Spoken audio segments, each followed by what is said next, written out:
Goodbye.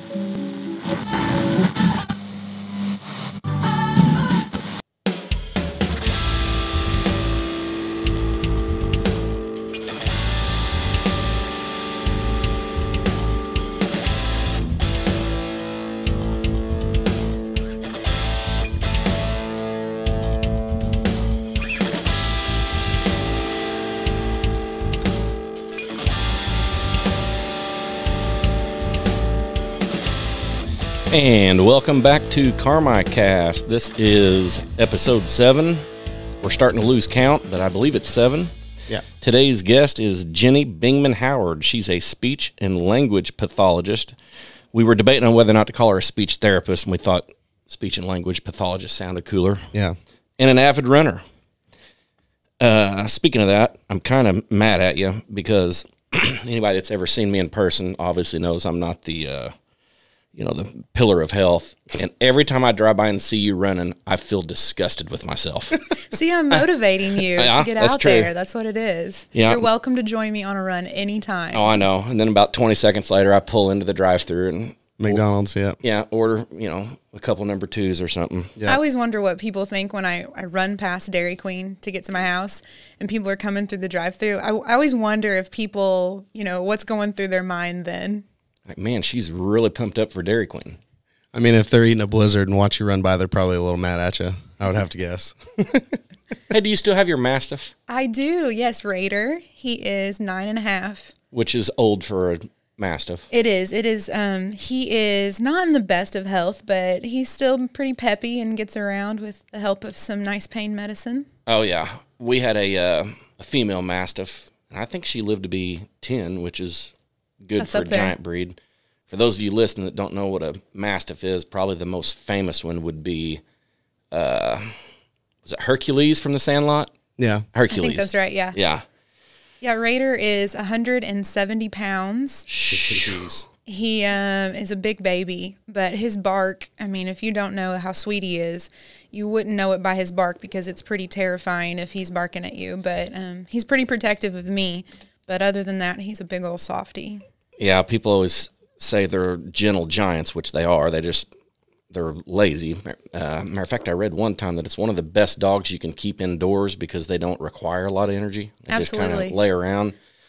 But just the mere sight of him would scare most people out the door. Yes. People ask if he runs with me, and I start laughing. I'm like, no, he Wouldn't could make it not far. make it down the street until he'd be like, I'm going home for a snack.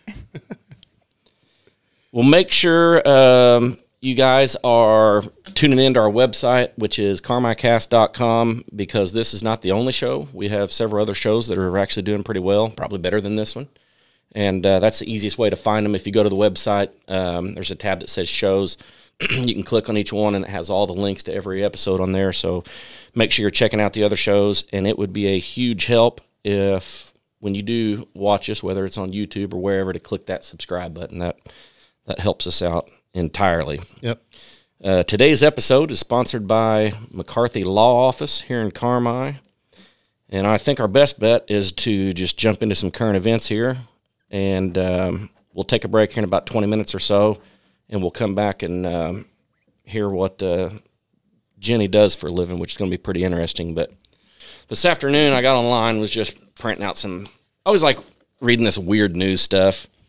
And we're creeping up to the end of March here, so graduation is just around the corner, especially for college kids. There were so many people I graduated from college that, well, I'm a prime example. I got my degree in elementary ed and never taught. So I'm sure there's a lot of people out there that are getting their degrees. They're pumped up. They're going to get out of school and go find a job, and then find out that, oh crap, it's not as easy as everybody promised.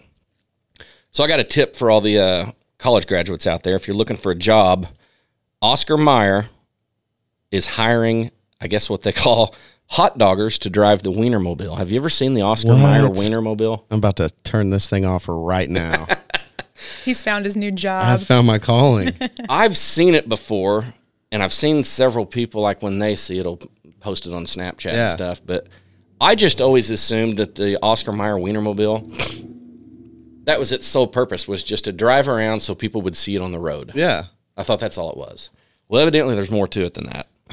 These guys, so they hire a team of people every year, and not to burst this year's graduates' bubbles, but the deadline for filling out the application is always January 31st. And then I guess they hire people and they work for an entire year. It starts this year would be June 2021 through June 2022, following a 2-week training session.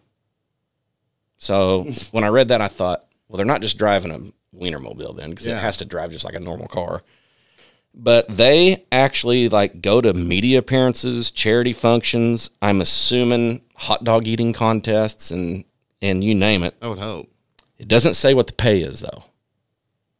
It's probably extraordinary. I bet it's good. Yeah. They go to more than 200 events in that year span, and they're on the road constantly. And how many people are there?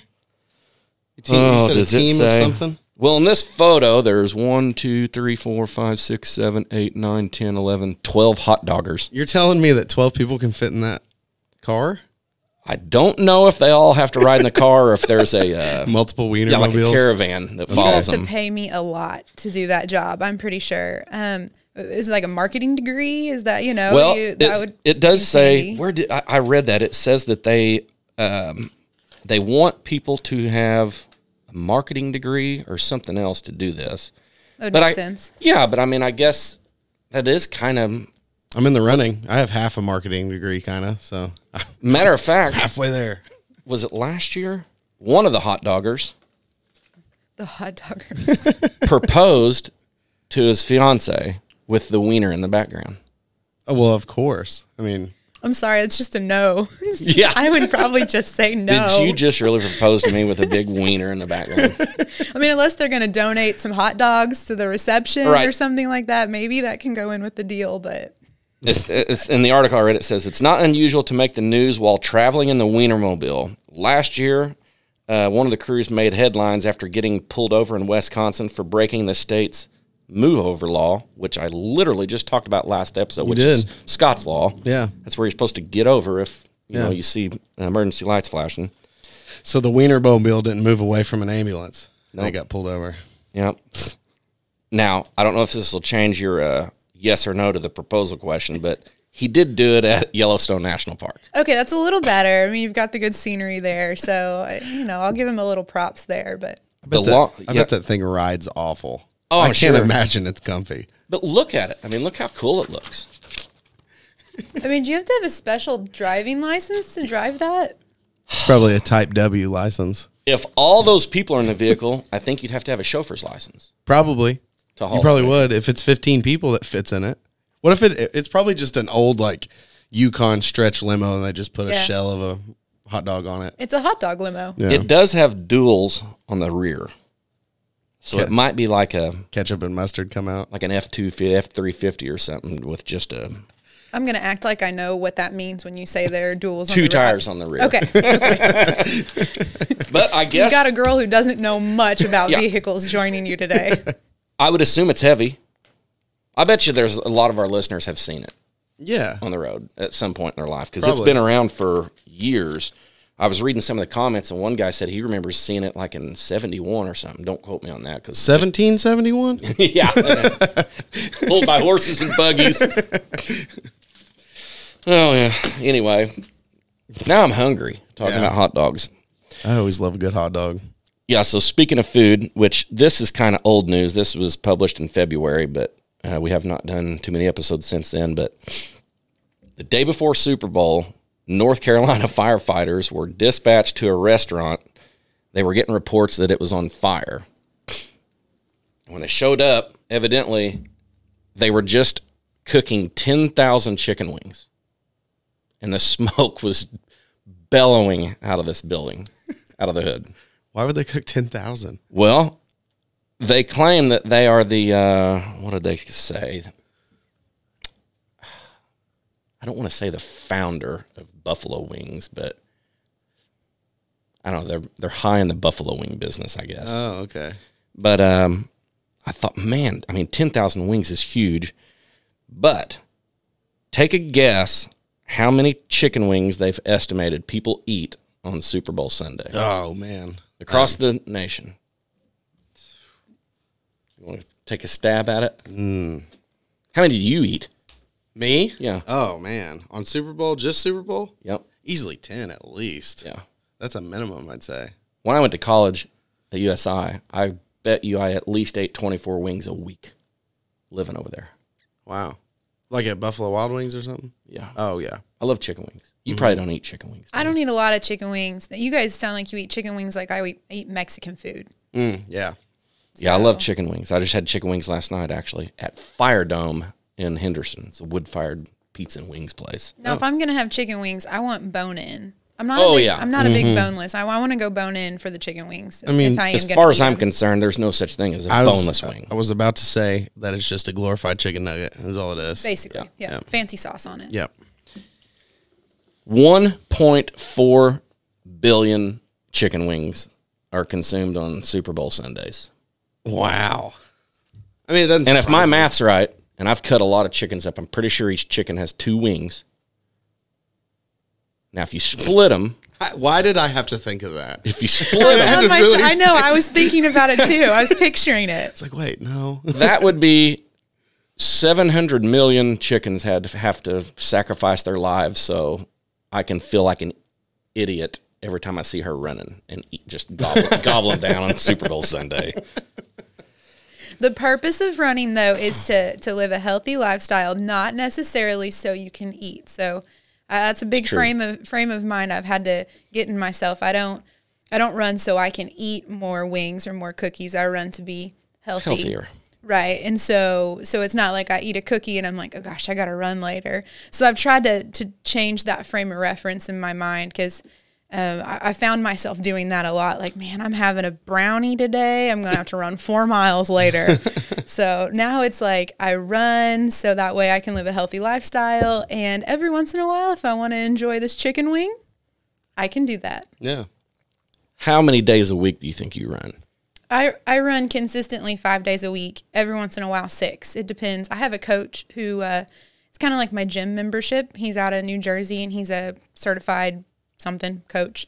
And he sends me my workout plan for the week. And so usually I have two rest days. So he's not here to make sure you complete it. No, he's not. And so I email him, how the workout went. So I could lie, but then I wouldn't be getting my money's worth. That's true. It wouldn't be serving the purpose that I want it to serve. So, me, I'm super competitive, and I'm not one to just go out and run because I'm going to run 4 miles. I want to go to a race, and I want to be competitive. Right now, I'm still at the age that I can still go. Like, I went last weekend to Crab Orchard Lake in Marion, and I won the female 5K out there. Nice. 5th overall. So, I'm still at that age. I know 33 is getting older, but I'm still at that age that I can go and run pretty fast and win. Yeah. Eventually, that won't happen. I won't run faster for forever. And at that point, it just becomes competitiveness with myself. Yeah. But so I like having a coach. I like having somebody. I could coach myself. I've been running for years, so I know what to do. But I like having somebody push me a little bit harder than I know I'm going to push myself. So and yell at that me always helps when I need it. How much do you run a week, Skylar? Well, let's see. My couch is located about 4.5 to 5 feet. No, none. I need to run a lot more. I used to run all the time when I was in high school, but that was more forced. My dad didn't really let me sit around much in high school. Oh, yeah, I forgot. don't imagine Your that. dad was the one. He wore me out. And then when I moved out, I'm Took tubby a break now. from it. I'm tubby now. Yeah. No, we've got a lot of really cool running legacy and runners in this town. Tice Backs, if he notices that I'm slacking off a little bit, he doesn't run much himself anymore, but he's there on his bicycle, telling me to run a little bit faster every once in a while. Tim Rozier, the dentist, Mark Stanley. So, and those are just some of the men that I run with in the mornings. They're the kind of 5:30 a.m. running crew. But you ever do bicycling? No, I haven't ever gotten into that. I know a lot of people who do, though. There's a bunch of people Well, in like town Pete, that ride 'em. I mean, Yeah. he bicycles all over the place. Blake Renshaw does a lot of. Yeah, Brad. I'm No, thinking. Blake does. Brad- Blake did for a little bit too. I don't Brad think he does anymore. Atterbury, Yeah. Brock, Bowler Jack. He's a big biker, too. Yeah. He used to run. He kind of I think if I ever become a biker, it's going to be an actual, like a biker gang. Like a mustache. They're motorized. Oh. They're so much easier. Yeah. like a Sons of Anarchy kind of thing. Yeah. That sounds pretty cool. Well, it'd be easier than pedaling. Yeah. You want to take a stab at how many pounds of cheese are consumed on Super Bowl? Oh, this is where we're going now? We're going straight to cheese. Yeah, I've got to get back to calories. I've burnt like 12 talking about burning calories. Too much healthy talk Yeah. here. How much cheese? Like liquid cheese? Yeah, I'll give you a hint. How many million pounds of cheese are consumed on Super Bowl Sunday alone? Oh, God. I mean,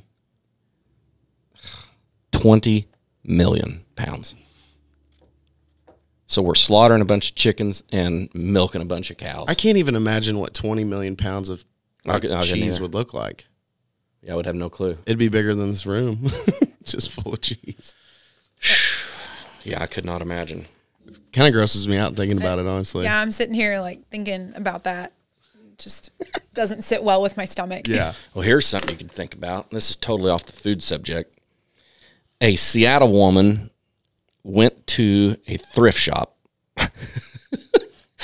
and bought a crochet kit, which crocheting is like where you like make stuff out of yarn, basically, right? Yeah, like blankets and stuff like that. Yeah. And found a kilo of cocaine inside. What? Huh?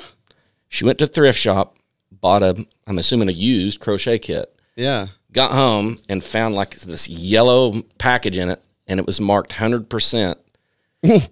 Said it smelled weird. I bet it did smell weird. Called the authorities, and they showed up, and it was a kilo of cocaine. She called them at 3 p.m. And by 10 p.m., she'd made 1,500 doilies and 5,000 animal hats. How crazy would that be, though? That's, I guess that's 2.2 pounds of cocaine. I mean, let's be honest. How long do you think? Oh, my God, that's a lot. Yeah, just a big old brick of it. How long do you think a crochet kit set at a thrift shop, too? I mean, it's not like that's flying off the shelves. I wouldn't think. I don't know. I'd say somebody was looking for that. Yeah. How would you know what? I mean, I guess I don't know. I wouldn't know what it was. I mean, I'm sure I would know it's probably not something I should have, but I'm sure that it looked like drugs. Yeah, I'm I'd sure say it was this- wrapped and sealed, Yeah. you know? Yeah, I'd I say guess the weird yellow package that said 100% on it spooked her a little bit. I guess I have watched enough like SVU There you or go. Chicago PD to know what, wrapped drugs look like a little bit. One of the weirdest cocaine stories I've ever heard. I guess this plane, I want to say this is over somewhere in Kentucky. This plane was having trouble flying because they were, I guess, hauling a bunch of coke. Uh-huh.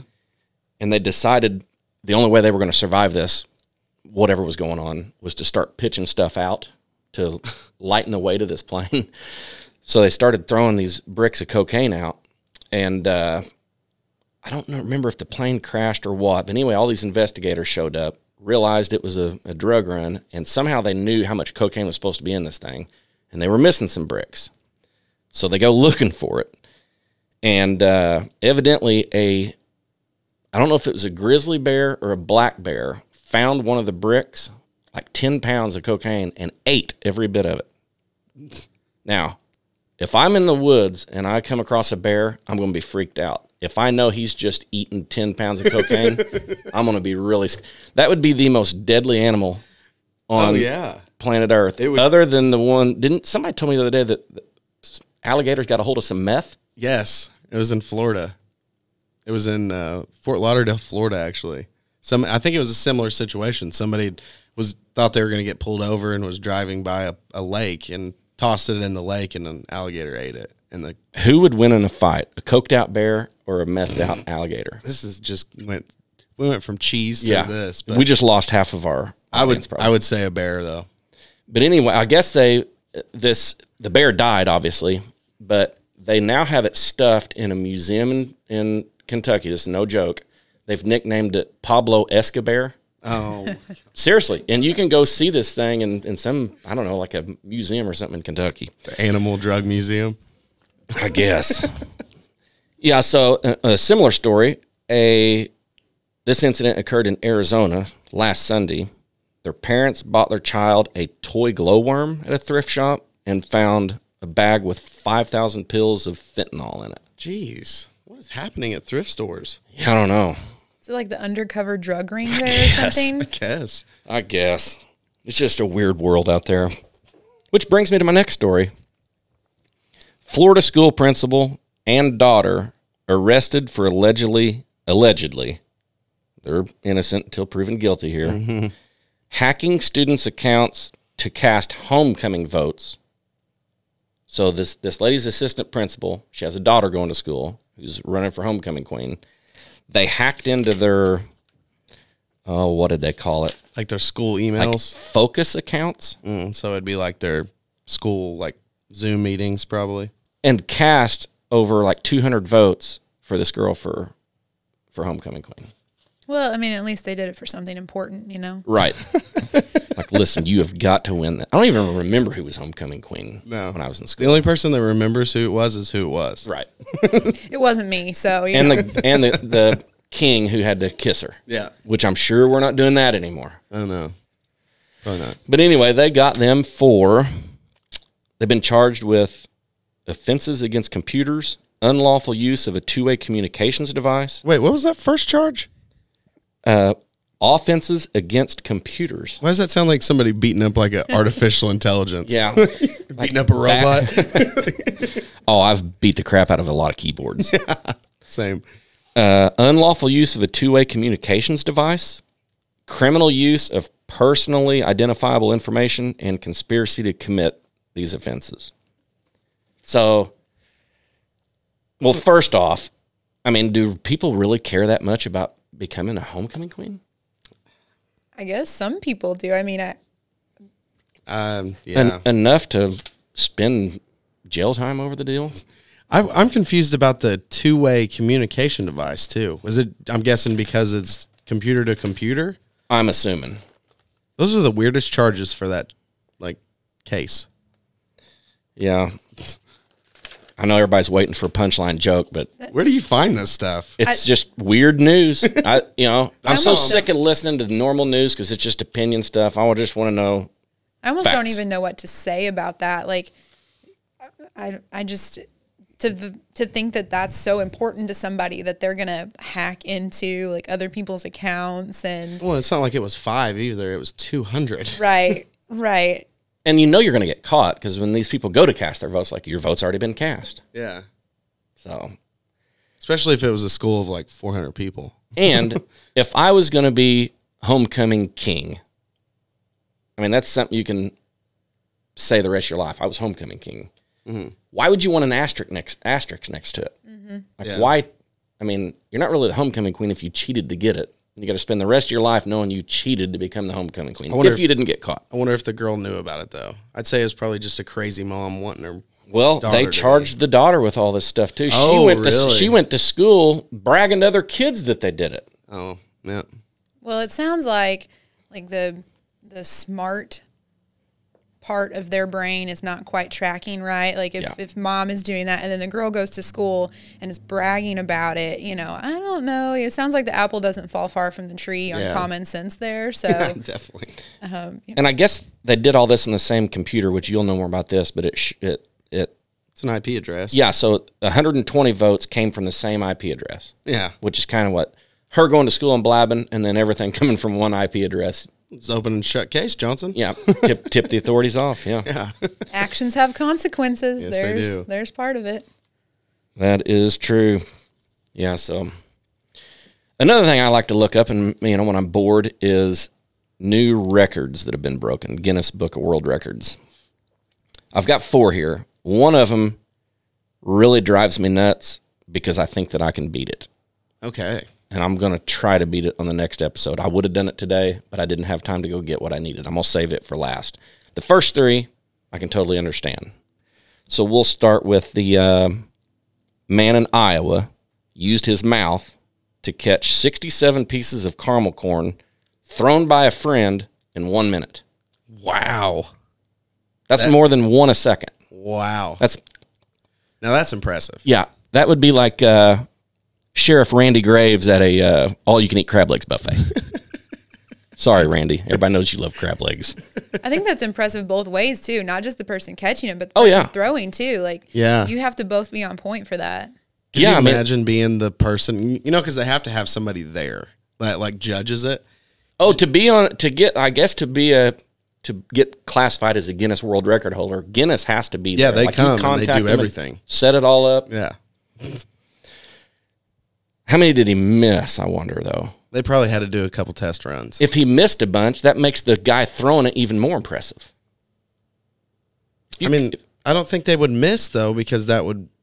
Well, it's how many you can catch in your mouth. Oh, in general, not in a row. In 1 minute. Oh, okay. I thought it was in a row. I was like, okay, that's crazy. And it may be in a row. And then this relates to my profession, then to chew them and swallow them. Yeah. While you're doing that. Yeah.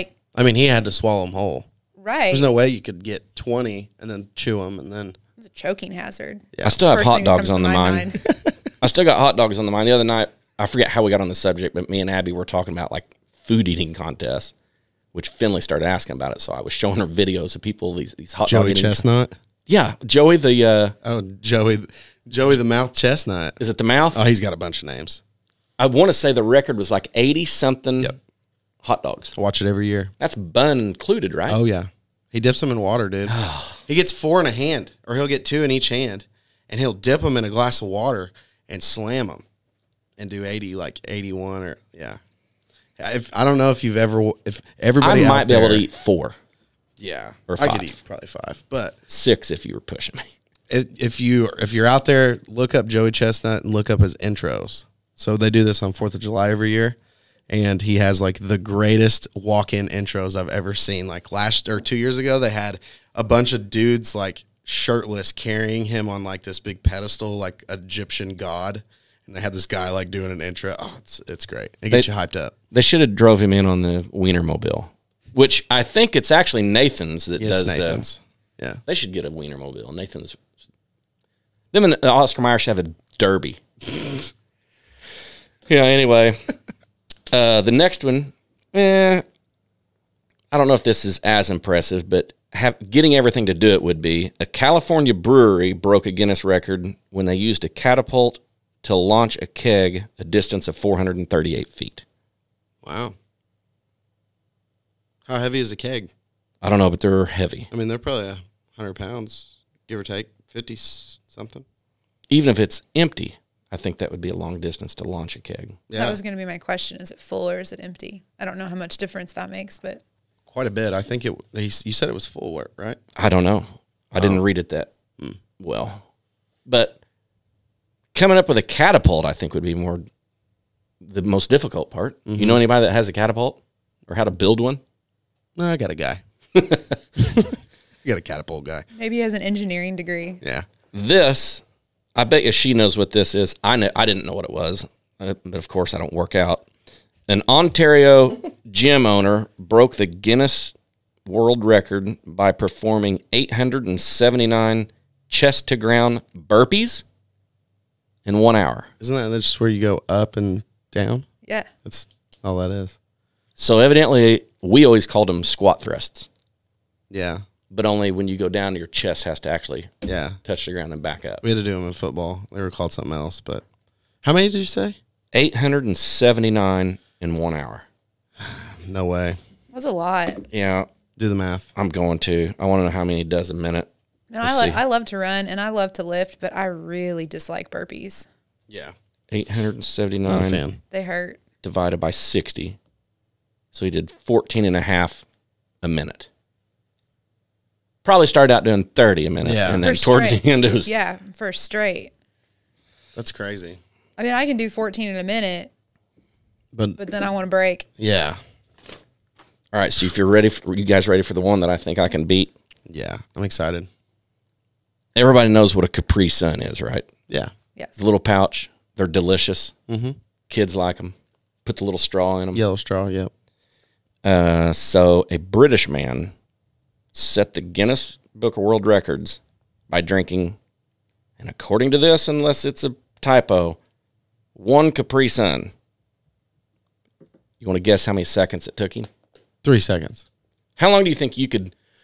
I've got up in the middle of the night before, thirsty. And just slammed them. Walked in there, like, grabbed one, and I mean, just started sucking until it was gone, threw it in the trash, back to bed. Yeah.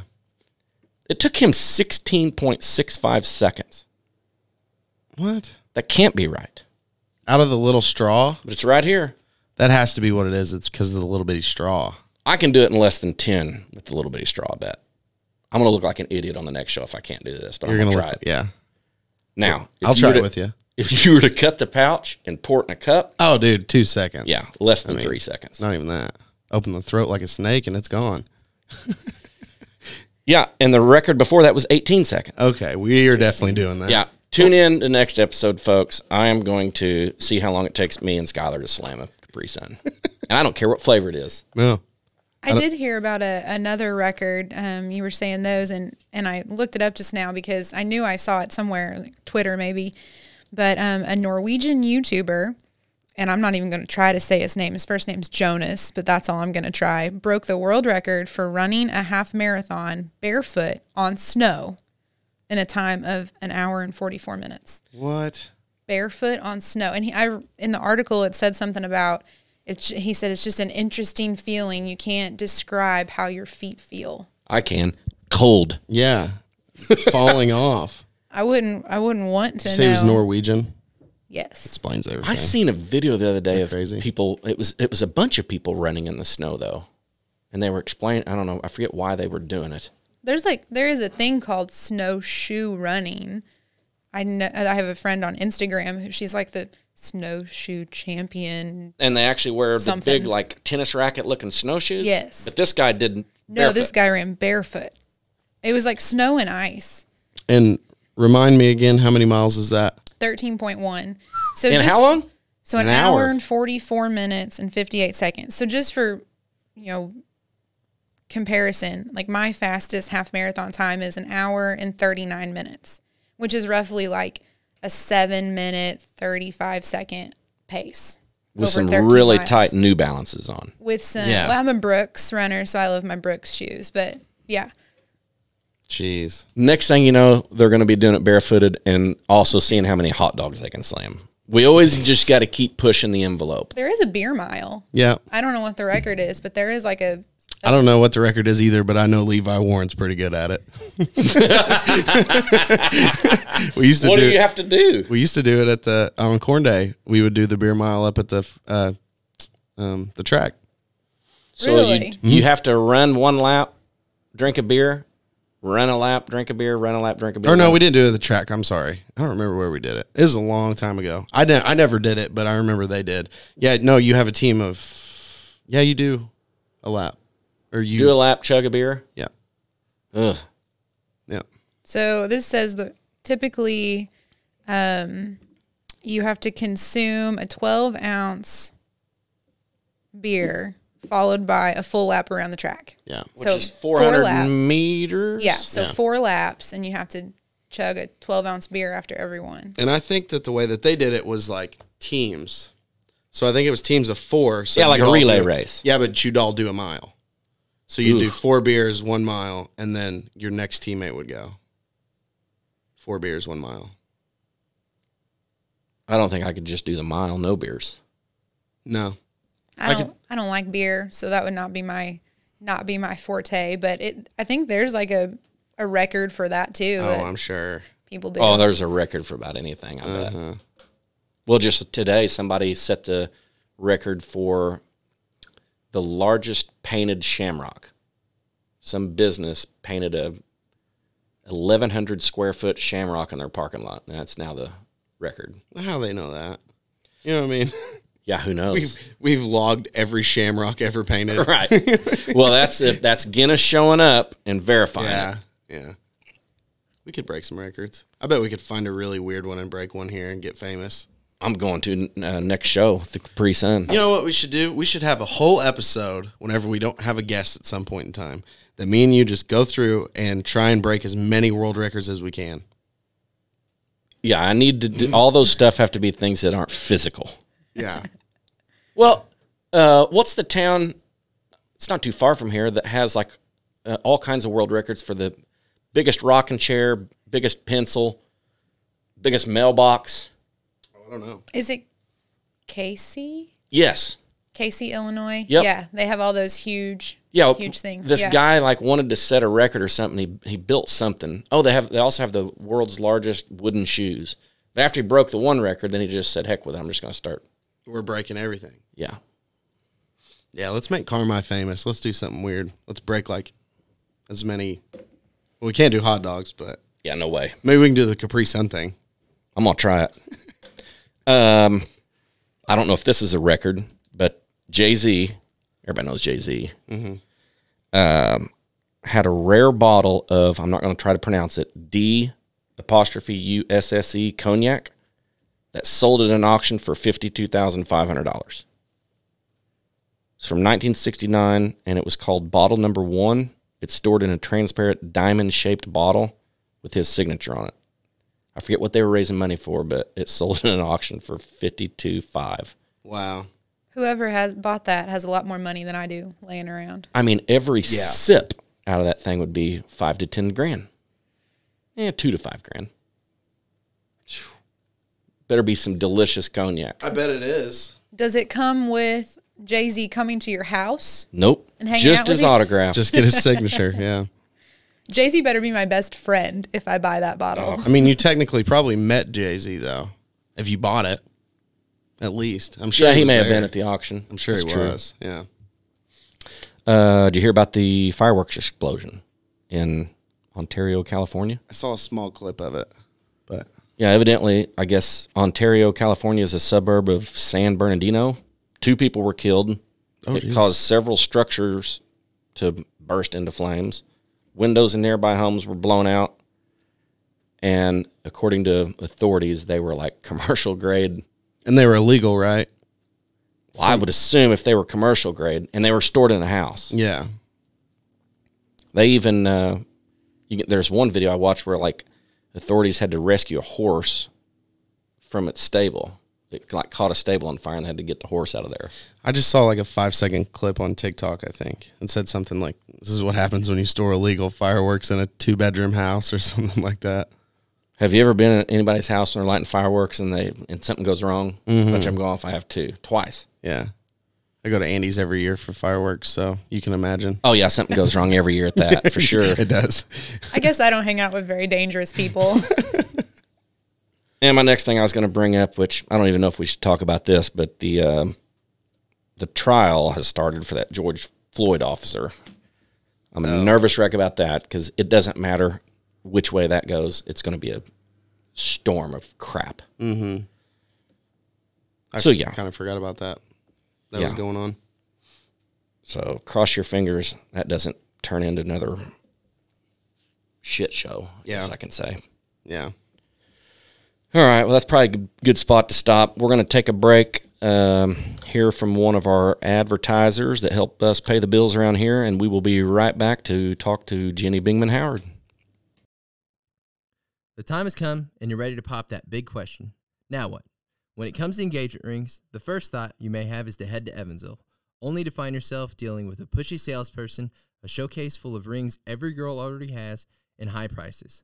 Hey everyone, this is Cody Gottman, owner of HD Bean Jewelers. Skip the headache and let me build you a one-of-a-kind custom engagement ring that is made right here, Main Street in Carmi, Illinois. I personally handle every custom design, so you get to work with a real jeweler, not some salesperson. Every ring is built in-house and comes full-backed with a lifetime warranty and service plan. If you're worried about financing, we do that too. Stop by the showroom anytime and let's talk engagement rings. All right, and we are back with Jenny Bingman Howard, speech and language pathologist. I think you just like saying that word. What in the world does that even mean? So I'm a speech therapist. Our formal name is speech and language pathologist. If I had a nickel for every time I heard somebody say, oh, I talk just fine. So you think of a speech therapist and you think of somebody who works in the schools, teaches kids how to say their R's and their S's. And we do that. That is a portion of what our field consists of. But there is a whole medical side to the field of speech and language pathology that is really cool. And that's where my heart is. I love working with kids, but I also love working with adults. And so as a speech and language pathologist, I work with all kinds of people who might be dealing with difficulty swallowing. So they're getting choked when they eat food, when they take drinks. People who deal with conditions such as stroke, Parkinson's, Huntington's disease, ALS, dementia, traumatic brain injury. I work with people who have difficulty finding words or talking after a stroke. Stuttering, probably. Stuttering, yeah. Actually, the other speech therapist that I work with, Jamie Brzezinski, he is a stuttering treatment master. He loves working with it. It's okay for me. I can get through it, but that's one area that he really likes to treat. So, yeah, stuttering. I have worked with people who have gone through head and neck cancer and have voice or swallowing problems from that. I have a chronic cough treatment program. So there are a lot of things that speech therapists do that people don't ever really think about. We work on problem solving and safety, being able to, maybe somebody who has some small cognitive deficits, but they still live at home. So being able to manage their daily activities, keep a checkbook, pay their online bills, helping people come up with strategies for that. On the side, I also work with kids who are 3 and under. So going into people's homes and, well, not recently, but, before COVID, going into people's homes and helping their kids to develop their communication skills and work with parents to find functional activities for that. So I'm curious, if somebody, obviously any adult knows how to eat. Yeah. And then something happens where they have trouble eating or swallowing. Like, how do you, I don't know, it's always confusing when they're like, oh, they're going to have to relearn how to do this or do that. Like, how do you teach an adult how to eat again? Yeah. Yeah. So it depends on why they're having trouble. So after a stroke, maybe they have paralysis of one side of their mouth. Sometimes we have vocal cords and maybe those aren't functioning properly. Maybe they have a nerve injury, so their vocal cord is paralyzed. So we have exercises that help to strengthen those muscles, maybe a compensatory strategy to turn their head so their vocal cord is closing. So food and water doesn't go down. So give us an example of a workout. Like, how would you work out your throat? Yeah. So it's just like any other, you take the principles of exercise physiology, like a physical therapist would or a weightlifter would. So you have, one of the exercises is called an effortful swallow. And I'll just say this one because it's one of the easier ones. So there's a lot that goes into it, but ideally you just tell the person, okay, I want you to close your lips tight and swallow hard. You're going to close your lips tight and you're going to squeeze and swallow, almost like you're trying to swallow a big ball of peanut butter. So you're putting that extra effort in. And when you do, it helps to activate all of the muscles to swallow appropriately. So that's one exercise. Do you think all these hot dog eating contest winners have figured out all this stuff out and that's how they're doing it? They probably have like some technique to be able to swallow a hot dog whole. Yes. So they suppress their gag reflex somehow is my theory. Thinking. Yeah. I haven't looked into the world of hot dog eating contests, but I'm sure that there is some sort of strategy they're using to be able to do that. And, I'm thinking of the physiology behind it. The chestnut guy's got it mastered, whatever it is. Yep. And there are lots more exercises, but what you do is you increase the repetitions. So maybe we start out with 25 of those swallows. And, how I'm asking the person, how do you feel? How tired are you? Kind of like if you're doing bench press. So can you do 2 more repetitions? Can you do 10 more? No, I'm done. Okay. Well, that's where we are for today. So then I can also increase the weight or the load. So I might start off with a liquid and then I might move up to like a regular solid, like a hot dog that they have to chew and swallow. And so that weight makes it harder. And so you're increasing the weight of what you're giving them. And just like maxing out on the bench press, you just keep adding more and more mass to their mouth to swallow. Yeah. And there's a lot of things that go into it. So when I'm treating somebody for swallowing issues, you know, I'm looking at what's going on as they're chewing. You know, do they have a good, are their lips closing like they're supposed to? Do they have good mandibular movement with their jaw? What's their chewing motion look like? How long are they chewing? It's there's a lot that goes into our swallowing, and we don't realize it until we have difficulty with it. Yeah. It's crazy to think about, honestly. Yeah. Well, I was just sitting here thinking, because you mentioned stroke patients. Yeah. Where, you know, sometimes they'll lose like half of their... Yeah. Mm-hmm. Yeah. So, like, maybe they have a right brain stroke, so that affects their left side. So then maybe they can't close the left side of their mouth. And so... Does it affect Bell's palsy people at all? It could. Yeah, it could. Typically, you know, that's more temporary. So with a stroke, we're trying to get those muscles to function again. Because if you think about trying to swallow without being able to fully close your lips, it's hard to build that pressure to push the food down like you need to. And then like sneezing with your eyes open. Yeah, I don't think you can do that. Is that possible? I don't think so. They say it ain't. I don't want to try it either. Yeah, I don't want to try that. No. Yeah, I never really thought about how, like, your lips have to be really closed to be able to swallow. Like, try to swallow without your lips closed. It's tough. So you can do it, but... I have to push my tongue against the roof of my mouth to do it. Yeah. Yeah, that's tough. This is going to make me think about everything when I go home later. Like, everything I eat or drink. And that's just swallowing. I mean, there's people that have to teach people how to walk again. Yeah. You know, which I'm assuming is the same concept. It is. Take it's one step today and 2 steps tomorrow. And it's just muscle activation. You know, there are a lot of different treatment programs based on what's happening. So there's a expiratory muscle strength training that I do with people, and there's a device, and they work on blowing against resistance into this device, and you increase the... I think that's called a PBR. Isn't it? Portable breathalyzer. All right. Oh, that's great. On to the next. Go ahead. Sorry for interrupting. No. I've had to blow on some of those before.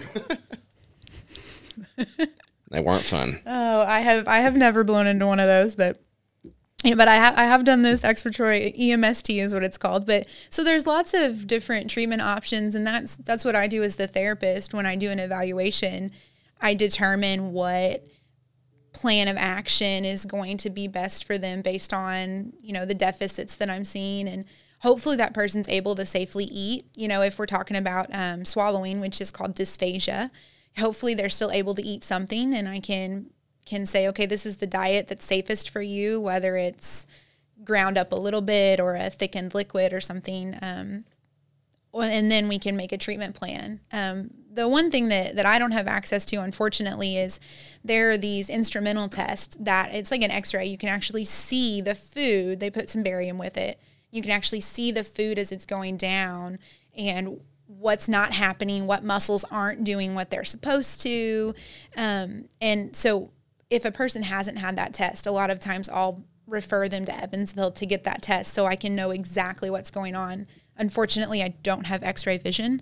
Right. It would be really nice if I did, but I don't. So I will refer people to go get that test before they come and see me so I can make their treatment plan more individualized for them. So give me a without naming people's names, obviously, but so give me a real life example of probably one of the worst swallowing cases you've seen.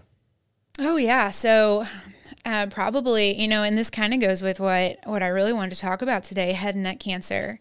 And that was probably one of the worst cases I've seen. Was this individual who had head and neck cancer, had radiation, cancer's gone, person's good, but then 6 months after finishing radiation was told, hey, you're aspirating. So what that means is instead of going down to the stomach, it's going into the lungs.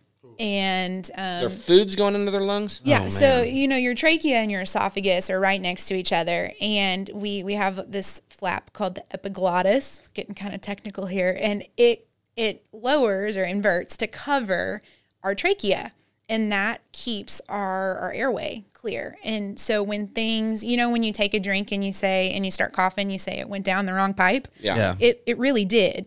And so the good thing is that when you're healthy, when you're strong and you're active, you do that and you cough, but you cough to clear it. When it becomes a problem, so then you don't form pneumonia. You're good to go. Your throat might hurt from coughing hard. But when you're not healthy, when you're weak, when you're bedbound, when you have other things going on with you medically, you don't always have the strength to cough that out and clear it, and that turns into pneumonia, which can then be pretty dangerous. Bad news. Yeah. So this individual came in and basically radiation fibrosis. So after radiation, it kind of fries the muscles and the ligaments, and then they don't do what they're supposed to. So like the epiglottis wasn't moving to cover the airway, and this person was pretty well aspirating everything. So even though they're trying to swallow, and it's literally, like you said, it's just going down the wrong tube because that thing isn't closing like it's supposed to. Yeah, and then like this person was relatively healthy after radiation, so they weren't forming pneumonia. They were coughing a lot. Their voice sounded really wet. When you feel something in your throat and you need to clear, that person was having to do that all of the time, and was on a feeding tube. And through this program, I'm specialty trained in, it's called the Mcneil Dysphagia Therapy Program, and it is specifically for people with head and neck cancer. That's who they did the training on initially, and it works with other populations too, but with this person, we were able to implement that program, and within a couple months, had them, eating real food and off of the feeding tube. So it was a really cool story because we eat, like that's what we do. Yeah, we were talking about food earlier. I mean, long. It makes us happy. What do we do when we're sad? We eat. Yeah. What do we do when we're happy? We eat. What do we do when we're with our family? We eat. And so if every time you do that, you're sitting there and you're coughing, or your voice is wet, like we don't like to do that. So people say, well, I just stopped eating in front of people. Well, I'm glad you cleared up, what'd you call it, aspiration or aspirating? Aspiration, yeah. I'll tell you why I know that word. I rescued a baby squirrel one time. I remember this squirrel. Yeah. And you have to buy these specialized, like long nipples, so that when you're feeding them with I guess you call it a syringe, it doesn't have the needle on it. Yeah. If they don't get a good grip on it, they'll aspirate. And it'll kill baby squirrels, I guess, easily. Oh, I'm sure. Yeah. Little bitty lungs. I guess that ensures that it's going down the right tube, I guess. And I mean, I guess this is a side note, but like if you think about somebody who has drank a lot and, you're worried that they're going to throw up, and so you try to keep them upright. Well, that's because if they throw up and they're laying down, they could aspirate their vomit, which sounds really gross to talk about. But so that's another way people might understand that term if they've heard that. Yeah. So you can aspirate your own vomit and then die. A lot of celebrities have done that. Yeah. Jimi Hendrix died like that, actually. Probably. Yeah.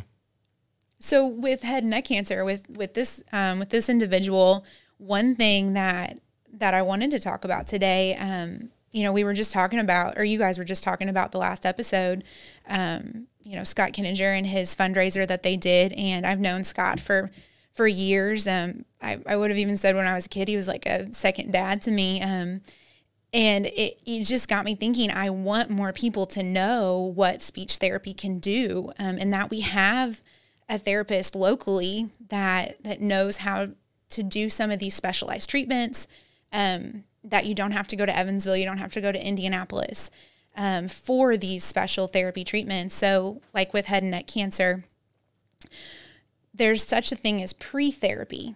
They're called prophylactic exercises, but basically before you even start radiation, we want to get those muscles working. And so I would then instruct a person to start doing these exercises to keep those muscles functioning at their highest level of ability.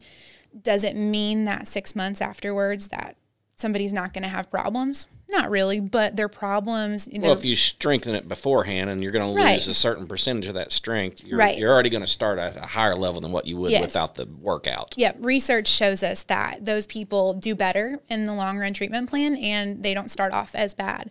Not everybody has difficulty afterwards, but a high rate of people do. So I like people to be, to be ready so it's not a surprise. So they're not like, man, I have a feeding tube and now I can't eat. We know that radiation causes dry mouth. So you're not swallowing your saliva as often. I mean, think about, I used to know it's like 3,000 times a day that you swallow your saliva. And so if you're not producing as much, you're not swallowing as often. So there you go. You're already not using those muscles as much. Which weakens them.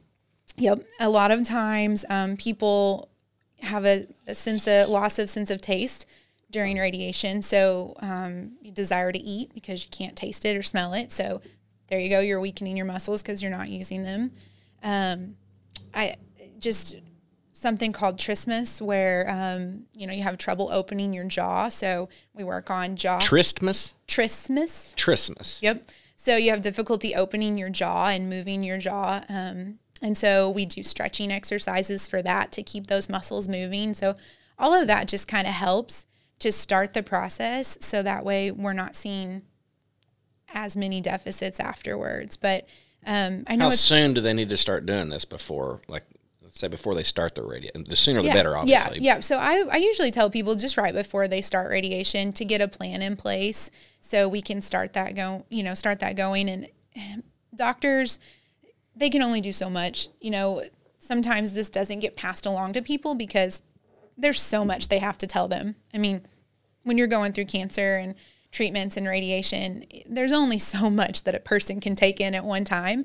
And so I think this is something that gets left off a little bit. Right. And I'm assuming a lot of that information, they'll start prioritizing it too. Absolutely. So, I mean, if, hey, you're getting ready going for radiation, then we're going to have to do this and we're going to have to do that.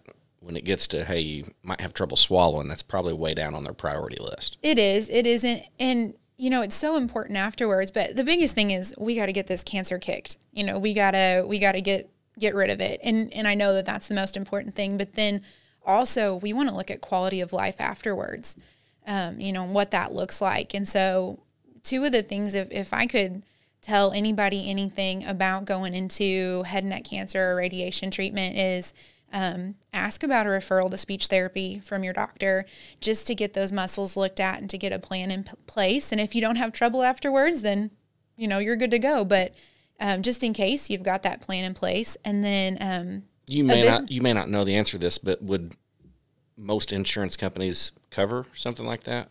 I think so. I think so. If a doctor states a need for speech therapy, usually there is some sort of insurance coverage for that. Right. That's good. And I don't deal with that, so I may be speaking incorrectly. But and the other thing would be to go see your dentist. Radiation. Gotta have clean teeth, huh? Yes. So radiation affects your oral care, and if you have poor oral care, you have poor oral health, that increases your risk of aspiration pneumonia. So, So different. The more you know. Yeah. I won't plug a certain dentist or anything, but go see your dentist, get any dental work done, get that cleaning, and that is going to help to preserve that oral health too. There's just so much. There's so much to know. Outside of that, the speech therapy world is just so huge. But there's, like chronic cough. I have a chronic cough treatment program. I recently saw a local lady, and I'm sure she wouldn't care if I said her name because she tells everybody, but I won't since I didn't ask her. But, she came for 3 sessions. She had chronic cough where she was coughing or clearing her throat every couple minutes, and it was really bugging her. It was affecting her voice quality because every time you cough, every time you clear your throat, you're hitting your vocal cords together, which is abuse. And so as you abuse those vocal cords, they can create nodules or polyps on there, and that's not good for your voice. So within a couple of treatment sessions, we had come up with some strategies and some avoidance techniques, and her cough is completely gone now. So what was causing the cough? So she had a medical procedure. Gotcha. that caused an irritation, And so what happens, it's kind of neurologic. We have an irritation, so we clear our throat, and which causes us to have more irritation and clear our throat more often. Yeah. And so then you just keep clearing your throat, and it becomes a cycle. And so then what you're doing is you're desensitizing yourself to irritants. So the more you cough, the more you feel like you need to cough. And it's breaking that cycle. So we plug in avoidance techniques. So one might be like, if you feel like you need to cough, you sniff and then you swallow. So it would be just to try to avoid the need to cough. And the more and there's some relaxation activities. So exercises where we would work on relaxing the muscles and relaxing that irritant. But yeah, it's pretty cool. And people don't realize. Can you sign someone up for this? Because I know a guy, and I'm not going to say his name, but it rhymes with shade. Honey. He has a chronic cough, and I think we need to get him in to look at it. Well, his vocal cords are definitely abused. Yeah. Well, it's no different than like, your dad was a coach. Yeah. How often did he lose his voice, or did his voice kind of sound different during coaching season? Well, I think his voice was lost more off coaching season because he was home more and he was yelling at me. But I'd say it's half and half. Yeah. But yeah, he always was hoarse. Yeah, coaches, teachers are two of the big culprits of like vocal abuse. So learning how to take care of their voice, hydrate it, vocal function exercises, so that way, you don't. Singers probably know about all this stuff. Yes, absolutely. So before you go out and you just sing this big song, and you might see singers do exercises to warm their voice up, and they look kind of silly doing them. But what that does is it's, you wouldn't just wake up and go out and run a mile for time. I'm not just going to wake up and go race. I'm going to warm my legs up. Yeah. It's the same thing. And so coaches learn how to use their voice properly. And I coached for a couple of seasons. I mean, it's hard. You're screaming. Mm-hmm. So yeah, there's a lot, like voice-wise. I work with people on that. How about sleep apnea? You got any tips to cure sleep apnea? I don't, but I will tell you, my friend Tim Rozier, the dentist, he swears by some techniques for that, but I don't know specifically on them. So whoever needs to know about sleep apnea might want to talk to Tim Rozier. Well, I always thought it was weird because the last couple of times I went and seen, that's who I go to, he asked me if, he's like, you ever have trouble snoring or have sleep apnea? And my answer both times were, I have a CPAP machine. He's like, oh, you're good then. So he's big on mouth taping. Have you guys heard of that? Mouth taping? Yeah, you tape your mouth while you sleep. Like tape it shut? Yes. Oh, no. That would help. I would, no way. Oh, man, I would never sleep. I feel like that would bug me so bad. He swears by it. I haven't tried it. Do you think that would bug you worse than having a nose pillow rammed up your nose and a big cord hanging off your head? Then you wake up in the morning, you got lines in your hair from the CPAP strap. Is that what it is? The CPAP goes in your nose? Well, some of them go over your nose and mouth. Uh-huh. Some just go over your mouth. I have what's called a nose pillow. It's just a little soft thing that kind of goes up in my nostrils. How deep? Maybe half inch. That's not too bad. Yeah. And then, the hose that goes over the machine, it just basically forces air. Is it loud? How does Abby deal with that? They're pretty quiet now. Oh, okay. Yeah. Well, she keeps the ceiling fan on. It drowns out the. Oh. Well, now, if that machine or if that thing like comes off my nose a little bit to where you can hear that forced air like blowing up my face, then she'll hear it. She'll say, "Hey, put your mask back on." But those are important, though. Yeah. I mean, if you need them, you definitely want to wear them. Oh, it definitely changed my life for sure. And people with breathing problems, as I talked about the tube that we use for eating, and the tube where our air comes from, the esophagus and the trachea, they're right next to each other. And so you have to be able to coordinate your breathing and your swallowing to swallow effectively. And so people who have difficulty breathing, maybe COPD, shortness of breath, respiratory distress, they're more likely to get choked on something and have difficulty with that. So we work on coordinating that respiration and swallowing coordination. I shouldn't just make the bold statement of kids choke more than adults, but it always seems like kids are more prone to choking than adults. And I'm assuming it's because they've not had all their muscles aren't as well. They probably just they just don't have the experience of eating it. Yeah, probably. So kids chewing and adults chewing are very different as the kid gets older, they start that rotary chewing that we do. If you look at somebody, you guys are going to watch people eat now, and you're going to like. I've swallowed like 75 times since and I've noticed it now. Yeah. You're going to have a whole new appreciation for this. Yeah. But if Rotary swallowing. I can't wait to hear what this Chewing. is. Rotary mastication. Rotary chewing. Yeah, rotary chewing, rotary mastication. So you chew in like a circular motion. If you think about eating a piece of steak, you don't just chew up and down. Oh, right? you take your tongue, kind of turn it a little bit. You're chewing in like a circular motion to shred it. But babies or toddlers or kids, they chew in an up and down motion. And so that looks different. That's why, you can't give a kid a whole grape or a piece of hot dog or something, because they don't have that rotary chewing ability like we do. But they're more likely to get choked on those. And that's more like the bottom jaw moves more, right? Like the rotary turning. Yep. I always think of like a horse. Yeah. The horses eat. You can see their chew jaws. You can, their jaw moves. I've never thought about that, but yeah. Yeah. Yeah. Well, I hate to throw under the bus, but it seems like every time we would hang out with Jake and Keenan, one of their kids would choke. I've seen all her kids choke on food except for Reed. Is it Reed? Is that the youngest one?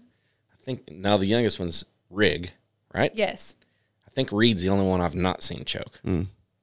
And we all do every And once in a freak while, out right? when they do. I mean, we all take a drink, and this is what I try to tell the people that I work with. It's going to happen. We all take a drink and it goes down the wrong way. We all get food stuck in our throat. So if it happens every once in a while, you're normal. You're a normal human. But if it's happening every meal, every drink that you take, every time you eat food, Something's wrong. Then we've got a problem. If you've had pneumonia multiple times, that's when you need to go to your doctor and say, hey, I don't think this is quite right. And they're going to get you referred for speech therapy. But it's just a big field. It's very eclectic. Like, I don't feel that, which this is my passion. And, I don't know if you can tell from sitting here talking with me about it. Like, I am for sure doing what I am supposed to do. I love this. I don't know that I will ever get bored. I think it's fun to go home and listen to educational podcasts and take trainings. Like, I'm going to listen to a chronic cough training by an ENT when I go home. I feel like if I ever eat in front of her, she's going to be judging me. Yeah. I watch. I mean, I'm not judging you, but I watch people, because the more that I can see, the more I see a normal swallow, the easier it helps me to identify what an abnormal swallow looks like. Or I mean, it's the same with kids, working with birth at 3, I'm playing with my friends' kids and I'm like, gosh, they're a genius. Well, they're not a genius. They're just typical functioning. But, it's fun for my friends to say, like, are they saying enough words? What about this? Do they need to do this? And Yeah. so I'm always watching. I have a sign in my office that says, keep talking, I'm diagnosing you. So it's kind of true. Yeah, you don't really think about how much like movements and just from speaking. I mean, even, your throat, and I don't know, just crazy to think about. Yeah, it's very eclectic. There are even speech therapists that work in the NICU. So the neonatal intensive care unit in hospitals. I don't know the ins and outs of what they do, because that's not an area that I am trained in. But, there is a lot of intricate stuff there. An acute care hospital therapist, her job, or his or her job, looks much different than what my job looks like. So, the field is immense. But, locally, the options we have at our outpatient clinic, we have myself and Jamie Brzezinski. And so we have 2 different therapists there, and we both enjoy treating different things. So I love working with head and neck cancer, people recovering from that, and voice. I love working with voice issues. And Jamie loves working with post-stroke. So being able to find your words, that's called aphasia. Being able to get a sentence out correctly, being able to, Jamie loves working with stuttering. So we each kind of have our niche and what we feel like we're best at. But we have, just like a general practicing doctor, you kind of have to know a little bit about everything. Right.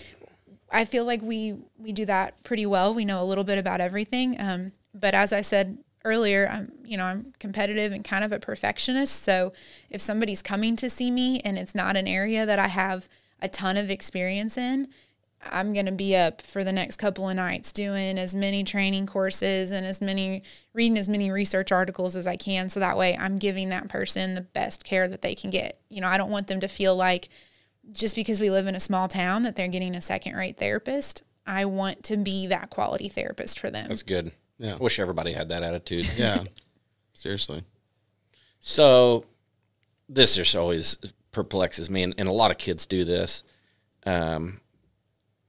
Why is it that the R sound is tough for kids to pronounce? Why is it usually the R sound? It's just a hard movement, and this is kind of out of my realm.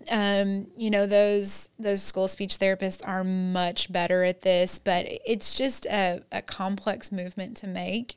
And it is one of the hardest sounds for kids to do. Like Finley will say, like car, she'll say cow. Yeah. Mm-hmm. And I had a niece that was the same way. I don't have the best answer for that because that's a little bit out of my wheelhouse with school articulation stuff. But we have some really good school speech therapists here. Patricia Trout and Marianne Southgross are our local school speech therapists, and they do a great job. And they're fun to communicate with because every once in a while we get a kiddo who, you know, has some pretty profound they need more help. You know, in the school, they're kind of limited. They have so many kids to see. Mm-hmm. And so they may only get to see them once a week for 30 minutes. And they're like, man, this kid could benefit from some extra help. And that's when they come over and see me in addition. And so it's nice to work with them and pick their brain a little bit because they have areas of expertise that are kind of out of what I consider my areas of expertise. So, which is why they're there. Absolutely, yeah. I knew I didn't want to work in the schools early on. I knew that healthcare was where I wanted to be. So, you know, who knows when people change their mind. But Jamie started in the schools and made the switch to the nursing home. So you never know. I've got a 3-year-old Huck, and he had to see a speech therapist, but it wasn't because he was, you know, talking wrong. He just wasn't talking. Yeah. So she came and worked with him, and now he doesn't shut up. Matter of fact, this is be a perfect time to play the game. Yeah. We're going to test your skills, see if you can understand a word. This is putting me on the spot. So we played this game, was it last episode? Yeah, it was. Yeah, yep. And it's just called What Are They Saying? So you're going to see, he's going to show you the intro first, and then everybody at home kind of know what's going on, and then you're going to see a video of him talking. Okay. See if you can figure out what he's saying, and then we'll show you the video that I've subtitled. Now, I could be wrong what he's saying. This is just what I'm assuming he's saying.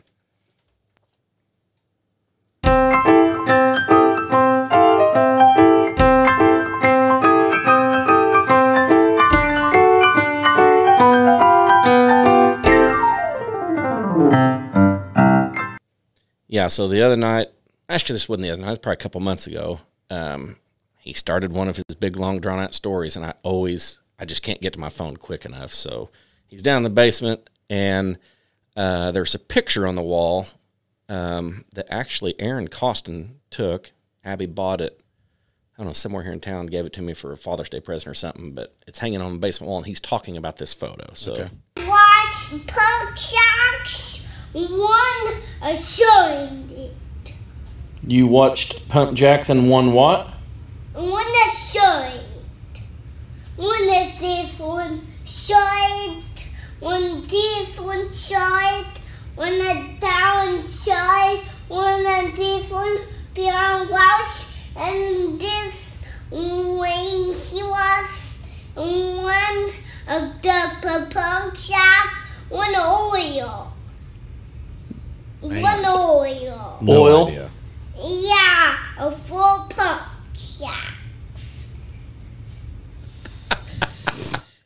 He likes repeating himself a lot, too, Yeah, as you can see. no, that's okay. His faces are amazing. Oh, yeah. He's Very the most expressive. expressive. You can tell he's wanting me to understand what he's saying, and then there at the end, when he said one, I think he's saying one oil, he's saying that pump jack produces oil. Yeah.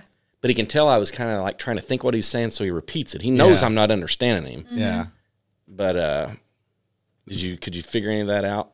I mean, I got oil, but when you said oil, I was like, yeah, that's what he's saying.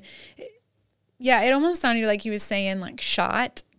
of some, you know, I heard that part too. Well, roll it one more time. Let's just roll it one more time. Okay. Hold on. It sounds like he's saying shouldn't it. But in my opinion, I think he's saying shouldn't. Watch Punk Jacks. One showing it. You watched Pump Jacks and won what? One that's showing it. One that this one shot it. When this one shot it. Sounds like saying when this one shot it. Yeah. When this one beyond I've noticed that this one and that one is Oh, yeah. pretty common with when him. he was one of the punk shop, He one was one. oil. I heard oil there. At first, it sounded like Oil? Oreo. I guess we can see where my mind a is. full Oh, yeah. punk shop. Full something. So I showed this video to my dad. Uh-huh. So every day at lunchtime, well, before Abby comes into work, she'll drop him off at my parents'. Well, if both kids are there, Mom kind of takes care of Finley because she's into the crafts and stuff. And Huck just, who knows what he's going to be into, but he loves outdoors. So Dad will take him on the Ranger. And he always wants to go see the Pump Jacks. Well, That's what he was saying. yeah, so they go down the road a little bit, and on the farm down the road, there's actually dual Pump Jacks. But one of them, it's in a water flood. So one of them is actually forcing water down into the oil reserve, which makes the oil float, and the other pumps are pulling the oil out. Yeah. So he knows that those pump jacks are pumping oil. But Dad explained to him one day that one of those pump jacks is not pumping oil. Oh. It's pushing water in the ground, which So makes this is the what oil he's saying float. shouldn't. So I think he's trying to say that one of those shouldn't, or should, or whatever. Yeah. I think he's trying to get across that one of those pump jacks he knows does not pump oil. Okay. So did you make you put captions? Yep. Let's see the subtitles. Kind of interested to see if you. Watch Punk Jacks. One showing it. You watched Pump Jacks and won what?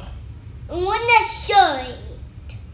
One that this one shot it. When this one shot it. When that one shot it. When that this one beyond wash. And this way he was one of the punk shop. One oil.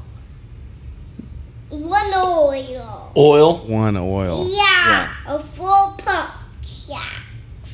So I think he was basically trying to repeat Dad's story. I think he that was, Dad too. told him that there's two pump jacks here, but only one's pumping oil. Now that makes sense. The other one's forcing water. Yeah. The kid's a little smarter than when he looked in that video for a second.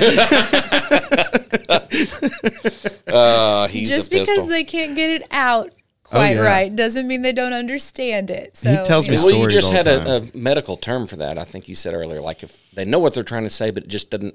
Well, so there's like expressive language, so that's what we say, and there's receptive language. So when I'm assessing a little kid, I'm going to see, okay, their receptive language, what they understand, should be much higher than what they're able to say. That's just normal. Typically, we understand more than we can articulate in general. That's how I feel every time I watch like a documentary or something about space. Like I get it, and then they're like, "Oh, what was it about?" You can't tell. I can't tell you. Yeah. I'm the same way. I can't explain it to you, but it all made sense when I watched it. Yeah. Now, I think I said aphasia earlier after a stroke. So aphasia is when you have difficulty finding the words you want to say. And there's different kinds of aphasia, but there's like expressive aphasia. So maybe the person would understand everything I'm saying just like you would. But then when they would try to tell you what they wanted to say, pen might come out door. Right. Which I think that's what's happened there. He knows that story. Mm-hmm. He just was having trouble Getting it out clearly. Yeah. Yeah, finding Explain the it to me. words. And how old is he? 3. Well, it'll be 4 day before Halloween. He's putting a lot of words together there. yeah. That's good. His intelligibility will keep going up. The more he talks, the more he says. But that's a common one I get from people. I start seeing their child for early intervention, speech therapy, and they say, "Oh, I just want him to talk. I just want him to talk." And I'm like, "Well, we'll get there. This is the steps we're going to go through to get there, and this is what we're going to work on." And then, as we are progressing in therapy and they're seeing them talking, they're like, "How do you make it stop?" Oh, yeah. Like, yeah, I don't have that button. I'm sorry. This is what you wanted. This is what you get. Yeah, he just didn't talk for the longest time, and now he just talks and talks and talks. That's good. Oh, yeah.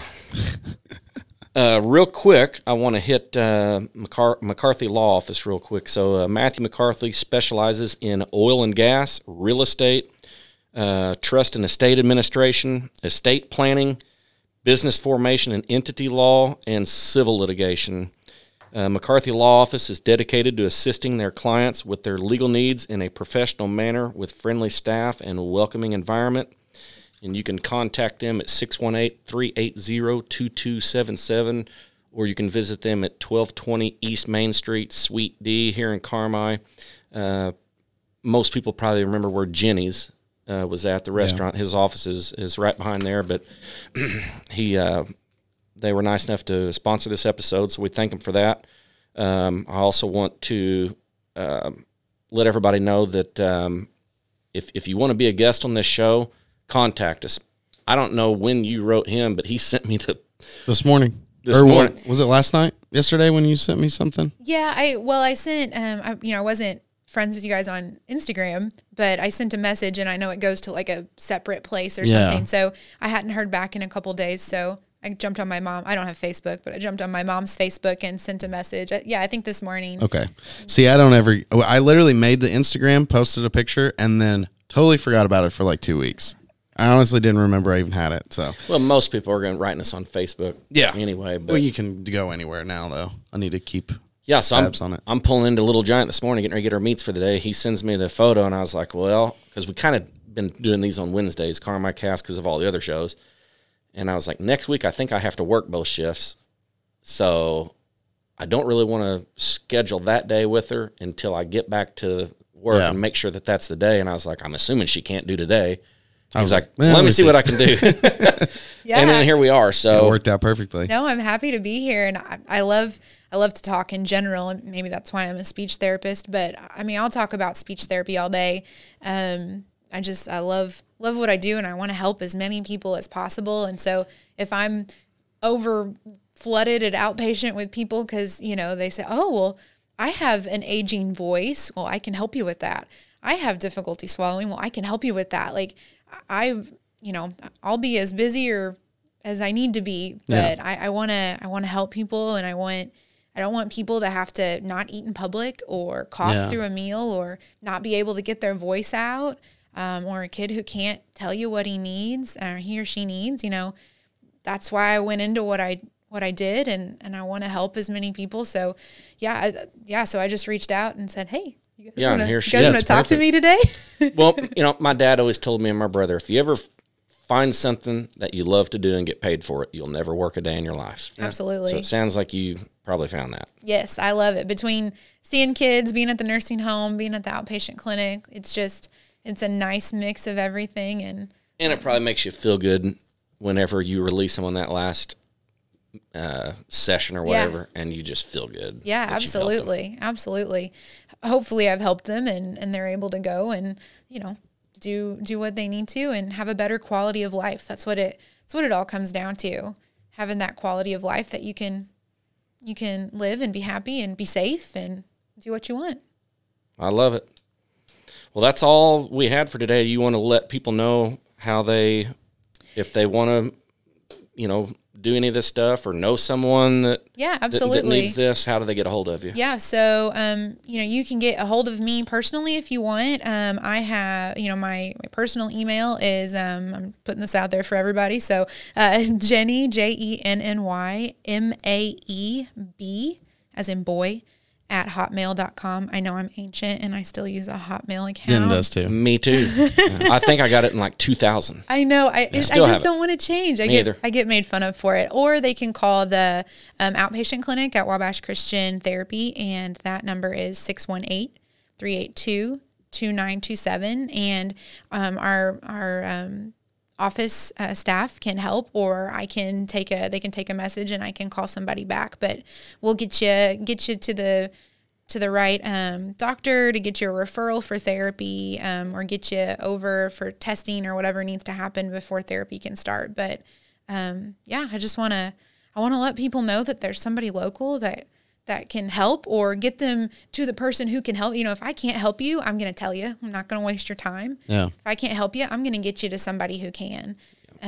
So yeah, we just want people to know that there's somebody here who cares and wants to be the best therapist they can for them. See, a lot more going on Carmi than people thought. Yeah. Well, guys, thanks for tuning in. That was episode 7 of Carmi Cast with Jenny Bingman. So for her, Skylar Anderton, and myself, thanks for tuning in, and hopefully we will see you next time.